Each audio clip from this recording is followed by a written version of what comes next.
ఈ జూలై 1వ తారీఖు నుండి ఫోన్పేలో కరెంటు బిల్లు పే చేయడం కావడం లేదు. కానీ ఫోన్పేలోనే కరెంటు బిల్లు పే చేసుకోవచ్చు. అది ఎలాగో చూపించడానికి ఈ చిన్న వీడియో చేస్తున్నాను.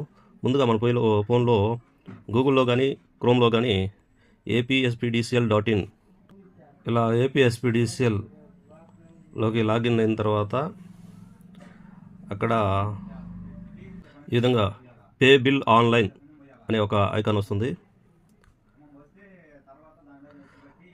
దాని మీద అలా టచ్ చేసిన తర్వాత బిల్ డెస్క్ ఏపీ ఆన్లైన్ అనే 2 ఐకాన్లు వస్తాయి. మనం బిల్ డెస్క్ని సెలెక్ట్ చేసుకోవాలి.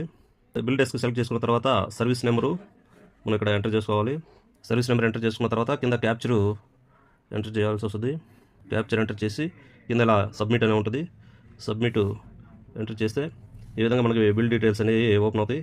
ఇక్కడ బ్యాక్ సబ్మిట్ అనే 2 ఆప్షన్స్ వస్తాయి. సబ్మిట్ అనే ఆప్షన్ కానీ మనం సెలెక్ట్ చేసుకున్నట్లయితే యూపీఐ పేమెంట్ అనే ఆప్షన్ వస్తుంది. UPI payment